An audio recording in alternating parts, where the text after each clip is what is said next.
எல்லோருக்கும் வணக்கம். Welcome to Shanthi's kitchen. Shanthi's kitchen YouTube channel மூலமாக உங்களை மீண்டும் மீண்டும் சந்திக்கிறதுல ரொம்ப மகிழ்ச்சிங்க.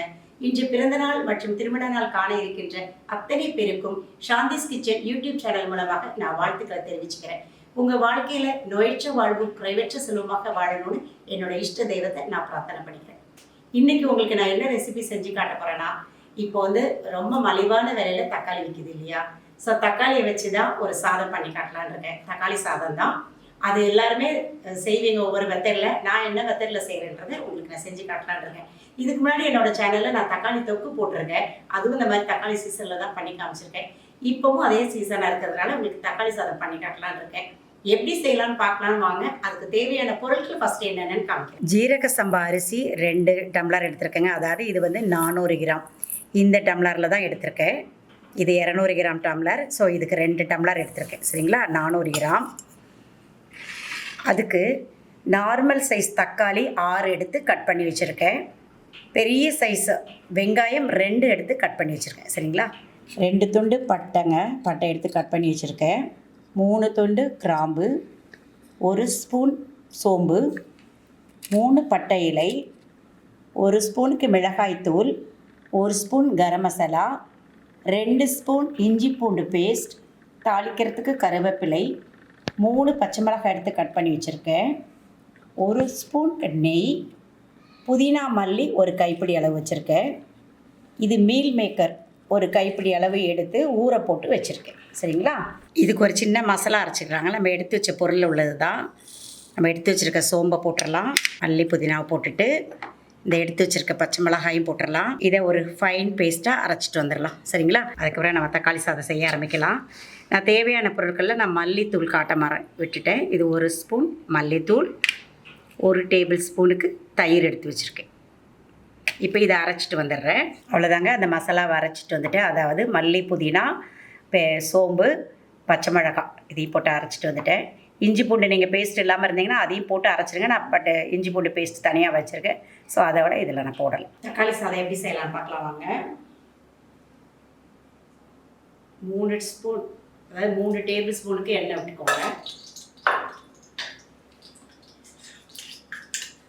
1 ஸ்பூனுக்கு நெய் விட்டுக்கோங்க. இது ஒரு ரிச்னஸ் கொடுக்கும் நமக்கு. எண்ணெய் காஞ்ச உடனே எடுத்து வச்சிருக்க பட்டை, கிராம்பு, பட்டை இலை, கருவேப்பிலை,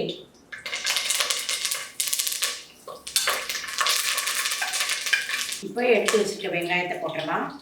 நீள நீளமாக கட் பண்ணி வச்சுருக்க வெங்காயம். நான் ஒரு மசாலா அரைச்சேன் இல்லையா?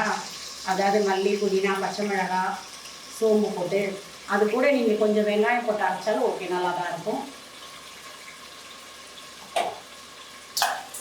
பெரிய வெங்காயம் இல்லாட்டி சாம்பார் வெங்காயம் ஒரு 5-6 போட்டு அது கூட அரைச்சிருந்தேன், நல்லா இருந்திருக்கும். நான் அதை அரைக்கல, மறந்துட்டேன். நீங்கள் அரைக்கலாம், அரைச்சிக்கோங்க. அரைக்கலனாலும் பெருசாக தப்பு இருக்காது. இப்போது இந்த வெங்காயம் வதங்கிறதுக்கு கொஞ்சம் உப்பு போட்டுடலாம். சீக்கிரமாக வதங்கிறதுக்கு கொஞ்சம் உப்பு போட்டும் ஃப்ளேவர் நல்லாயிருக்கும்.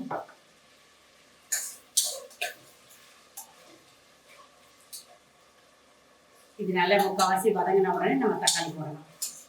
அவ்வளோதாங்க. வெங்காயம் டார்க் ப்ரௌனாக வதங்கணும்னு அவசியம் இல்லை. இது முக்கால்வாசி வதங்கிடுது. இந்த டைமில் நான் தக்காளி போடுறேன்.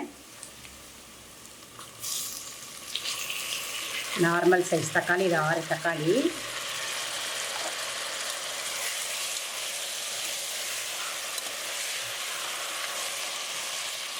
இது கூடவே நான் இஞ்சி பூண்டு பேஸ்ட்டையும் போட்டுறேன்.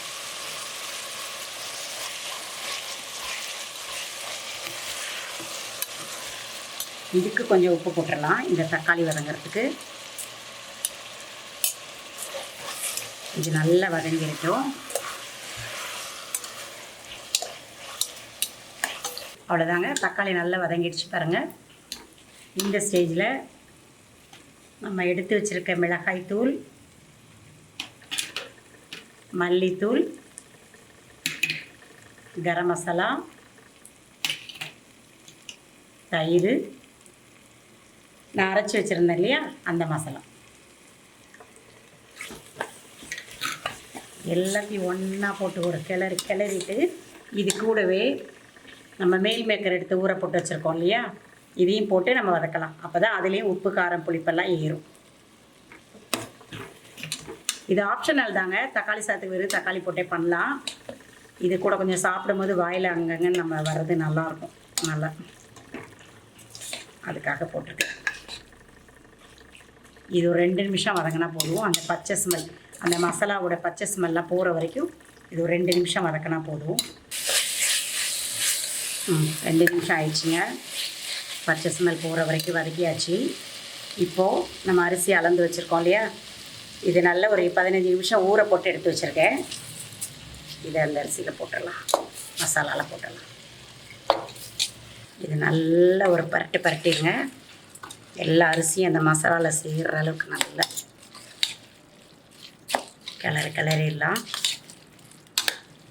என்ன ஒரு வாசனை பாருங்கள், பிரியாணி சாப்பிட்ற வாசனை வரும் இதில். இப்போது இதுக்கு தண்ணி அளந்து ஊற்றிடலாம். இப்போது 2 டம்ளர் அரிசி நான் ஊற வச்சு போட்டிருக்கேன், ஜீரக சம்பா. ஸோ இதுக்கு நம்ம வந்து 2 to 2.25 டம்ளர் தண்ணி ஊற்றலாம். அதாவது 1 டம்ளர் அரிசிக்கு 2.25 டம்ளர் தண்ணி. 2 டம்ளருக்கு 5 டம்ளர் விட்டால் கரெக்டாக இருக்கும். 2, 3, 4, 4.5 போதும். 1 டம்ளர் அரிசிக்கு 2.25 டம்ளர் தண்ணி வச்சு 4.5 டம்ளர் விட்டுருக்கேன். இது கரெக்டாக இருக்கும்.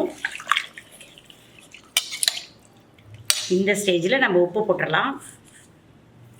ஃபஸ்ட்டு நம்ம தக்காளி வெங்காயத்துக்கு போட்டோம், அது போக இப்போ சாதத்துக்கு தேவையான அளவு உப்பு போடுறோம். போட்டுட்டு லாஸ்ட்டாக இது மேலே கொஞ்சம் நெய் போட்டுக்கலாம். அப்போ தான் நம்ம குக்கர் திறந்தோடனே அப்படி ஒரு வாசனையாக இருக்கும், டேஸ்ட்டும் நல்லா சூப்பராக இருக்கும். நான் குக்கரை இப்போ மூடி வைக்கிறேன், வெயிட்டு போடாமல் ஒரு 5 நிமிஷம் கொதிக்க வைப்பேங்க. அதுக்கப்புறம் தான் மூடி போட்டு நான் வெயிட் போட்டு ஒரு விசில் ஆஃப் பண்ணால் கரெக்டாக இருக்கும். இது சும்மா தான் மூடுறேன், இது வந்து நான் வெயிட் போடலை. இது ஒரு 5 நிமிஷம் அப்படியே கொதிக்கட்டும். அதுக்கப்புறமா நான் திறந்து பார்த்துட்டு ஒரு கிளறிட்டு மறுபடியும் மூடி நான் விசில் போடுறேன். இப்போ திறந்து பார்க்கலாம். பாருங்கள், நல்லா தண்ணி கொஞ்சம் வற்றிடுது. இந்த மீல் மேக்கர் பார்த்திங்களா, அப்படியே நம்ம சிக்கன் மட்டன் சாப்பிடாதவங்க இருந்தீங்கன்னா இந்த மாதிரி மீல் மேக்கர் தக்காளி சாதத்தில் போட்டு சாப்பிடுங்க. பிரியாணியே மிஞ்சுற அளவுக்கு இந்த தக்காளி சாதம் இருக்கும். இந்த ஸ்டேஜில் நம்ம மூடி வெயிட் போட்டுடலாம். போட்டு ஒரு விசில் ஆஃப் பண்ணிடலாம். இந்த தீயை கொஞ்சம் குறைச்சிக்கோங்க. போட்டங்க, ஒரு விசிலில் நீங்கள் ஆஃப் பண்ணிடுங்க. ஏன்னா ஜீரக சம்பா ரைஸ் நம்ம ஊற போட்டு தான் ஆல்ரெடி உள்ளே போட்டிருக்கோம். இவ்வளோ நேரம் ஓப்பன் பேனில் வேறு வெந்திருக்கு. ஸோ இதை மூடி ஒரு விசில் போதும். ஓகே, ஸ்டீம் ஆயிடுச்சு.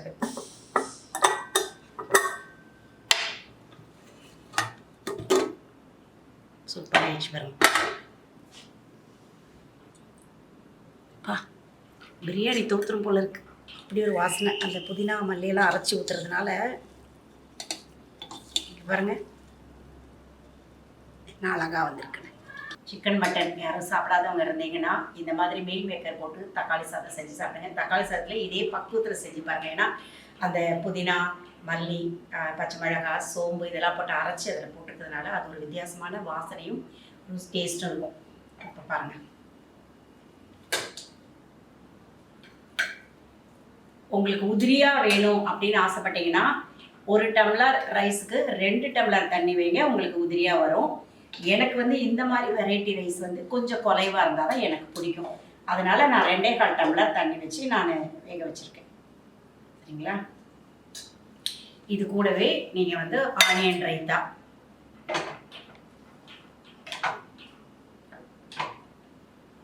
இல்லையா உங்களுக்கு டைம் இருந்துச்சுன்னா பொட்டேட்டோ குட்டி குட்டியாக கட் பண்ணி பொட்டேட்டோ ஃப்ரை அந்த மாதிரி வச்சு சாப்பிட்டா கூட சூப்பராக இருக்கும். செம்ம சூடாக இருக்குது, செம்ம டேஸ்ட்டாகவும் இருக்குது. அந்த மீல் மேக்கரோடு சேர்த்து சாப்பிடும்போது தக்காளி சாதம் பிரியாணியே தோற்றுரும். அந்த மாதிரி ஒரு டேஸ்ட்டும் மனமும் இருக்குது. நான் பியூர் வெஜிடேரியன், ஆனால் நான்வெஜ் சமையல் எல்லாமே பண்ணுவேன். அந்த டேஸ்ட் மட்டும் ஃபைனலாக இறக்கும்போது வீட்டில் யார் இருக்காங்களோ அவங்ககிட்ட கொடுத்து நான் உப்பு காரம் பார்க்க சொல்லிடுவேன். நான் வெஜிடேரியன்றதுனால இந்த மாதிரி ஐட்டத்தெல்லாம் நான் இந்த மாதிரி பக்குவத்தில் செஞ்சு சாப்பிடுவேன் என்னோட ஆசைக்கு. சூப்பராக இருக்குதுங்க. இதே பக்குவத்தில் இதே அளவில் இந்த தக்காளி சாதத்தை செஞ்சு பார்த்துட்டு உங்களோட ஃபீட்பேக்கை கமெண்ட் பாக்ஸில் சொல்லுங்கள். இந்த ரெசிபி உங்களுக்கு பிடிச்சிருந்ததுன்னா லைக் பண்ணுங்கள், ஷேர் பண்ணுங்கள், கமெண்ட் பண்ணுங்கள், மறக்காமல் சப்ஸ்கிரைப் பண்ணுங்கள். அடுத்த ஒரு புது வீடியோவில் உங்களை நான் மீண்டும் சந்திக்கிறேன். அது வரைக்கும் உங்களிருந்து விடைபெறுவது சாந்தி துரைபாண்டியன் ஃப்ரம் சாந்திஸ் கிச்சன். டாடா, பை பை.